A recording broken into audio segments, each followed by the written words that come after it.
Welcome, Esther Barrett. That was a lovely greeting. Thank you, Henry. Well, it's true. Like, I think you well know, because I've told you a few times. Like, I think you're just wonderful. I think what you've been building is great, and I'm excited, and particularly excited you're doing this segment for us. It's a question you know full well comes up a lot. It's ADHD coaching, what it is and how it helps, and how to optimize that, like how to make that difference. So absolutely, thank you. And I think you've sent us in some slides, so I'm going to hand over to you. It'll go. The slides themselves will follow in about 20 seconds. No problem. Thank you.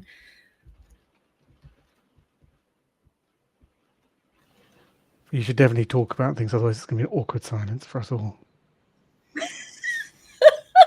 20 seconds is quite a long time to be waiting. Okay, we can talk to ourselves. I'll just be like, you'll see my eyes just going elsewhere whilst I try and work out. Also have to grab all the things. So, but no, I'm very, very excited to have you here. And we've been talking over a long, long time now, and we have. It's and I can introduce myself if you like. If that sounds helps. Great. When that stops as processing, you're on. Well, the good to go. Okay, over to you. Introduce yourself. Thank you so much. Thank you.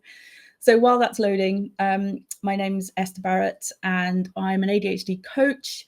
I'm also an ADHD coaching supervisor, and I train ADHD coaches.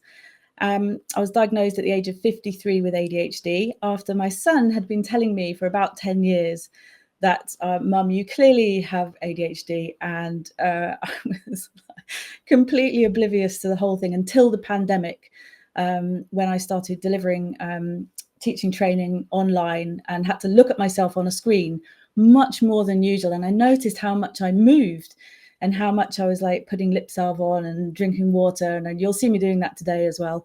And when I realized how much I was moving, I realized that everything started to sort of fall into place in terms of hyperactivity, struggling with inattentive, but also hyperfocus, realizing what RSD was.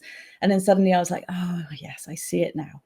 So 5 years later, I've come along today to just talk a little bit generally about ADHD coaching.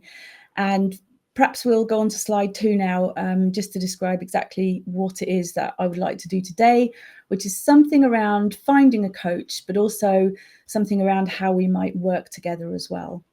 So I've got a question for you on slide 3, which says, what is ADHD coaching? My slides don't have very much information on them, do apologise. So next slide, please. Lovely. Next slide, please. The pandemic did so much, didn't it, Pete? I know. Thank you for the smile comment. And just coming back to you, you have control of the slides, by the way, if you wish to. If you hover your mouse over, you've got it. Hover my mouse over. Yeah, thank you. That's brilliant. I've got control over the slides. That's brilliant. What is ADHD coaching then? It's a good question. We know that traditional coaching is all around setting goals, working out what reality you're in right now, what options and obstacles you might have, and then working your way forward, your willingness and working your way forward. So it is about the future. And the big difference between coaching and counselling and therapy is that in coaching, we're looking to the future. And it's incredibly helpful to have counselling and therapy. Of course it is. Helps us to work through what's happened in the past. But coaching is very much focused on where we're going next. Where are we now? Where do we want to go? And how are we going to get there? So you can see on the screen there, we've got words like goals. We've got plans. We very much try and take a strengths-based approach to coaching, because a lot of people with ADHD really don't feel their own strengths, or maybe identify them, or even can admit or to themselves that they even have any strengths. We can have a lot of struggles around low self-esteem and so on. So having a look at barriers and challenges and trying to work out how to strategize for those. And also, a big part of my coaching is around unhelpful, limiting, or negative thinking. So helping people to kind of identify what are they saying to themselves, sometimes very harshly, and how can we help them kind of reframe some of those words that they're saying to themselves. So there could be new habits being developed there, new strategies, new ways of doing things, new routines, new ways of talking to ourselves. And all of that is kind of developing resilience, because when you go into coaching, you might have 6, 10, 12, probably at the most maybe 20 sessions through Access to Work, for example. But actually the point of the coaching is that it's getting you ready for after the coaching. So your resilience or your tools and your techniques and all the things that can help you thrive in life, not just survive.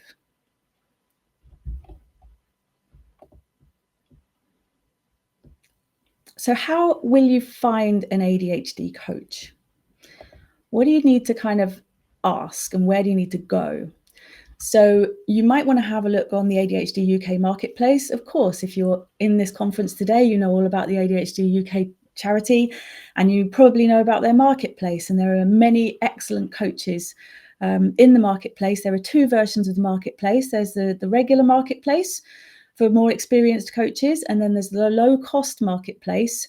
If you're struggling a little bit financially, you might be able to find a coach that can work better for you in the low-cost marketplace. We know that a lot of coaches sign up to the Life Coach directory, which is not strictly around ADHD, but you can tag yourself as ADHD within the Life Coach directory. So I think a lot of coaches find their clients coming through there. So it's another place to look.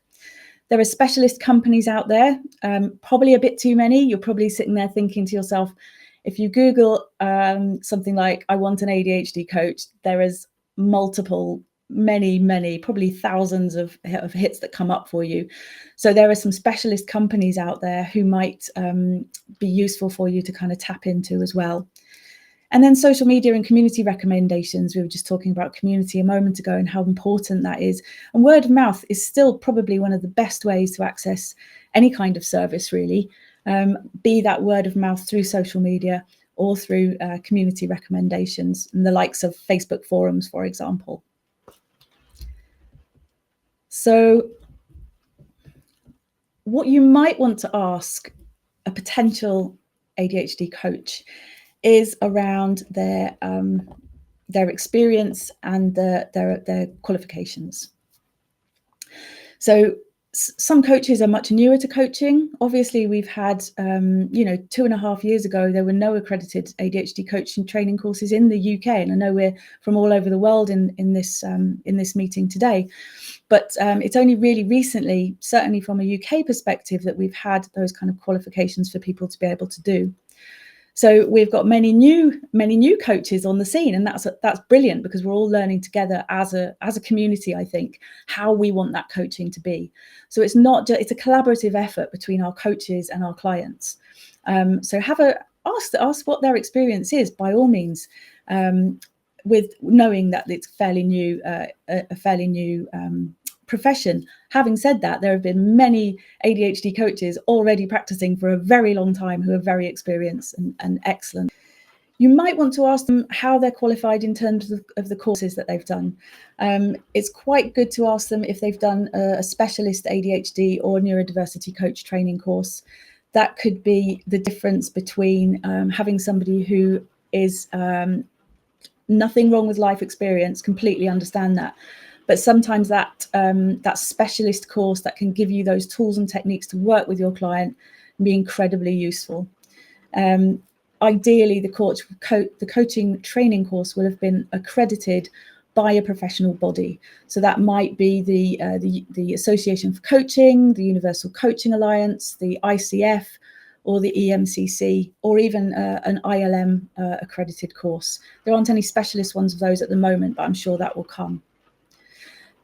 So that's a really good bunch of questions to ask when you're looking for a coach. And you might also want to know that they are a member of a professional body. So we highly recommend that coaches become members of professional bodies. Again, those bodies that I just mentioned a moment ago, the Universal Coaching Alliance, the Association for Coaching, and so on, if they are a member of these professional bodies, you can be confident that they have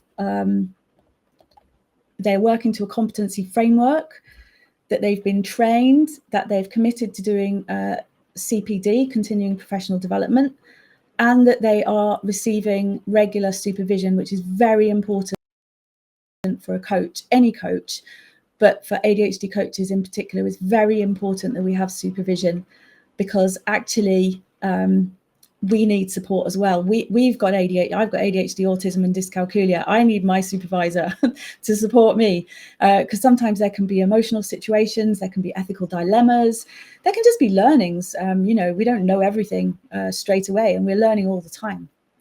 I can see that somebody in the chat pane there is saying that as a professional declutterer, you had no idea you were working as an ADHD coach for 17 years. Amazing, amazing. I love that. Thank you for sharing that.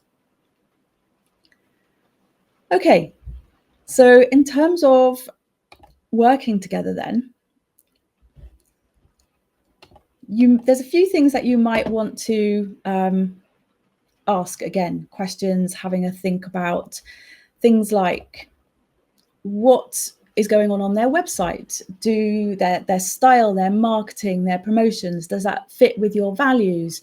Are they telling you what they need to know on the website to make you feel like you're really getting to know the person, for example? I can see that Claire has put into the chat pane, what about the quality of providers if we want to get ourselves some accredited training? There are several accredited training providers in the UK.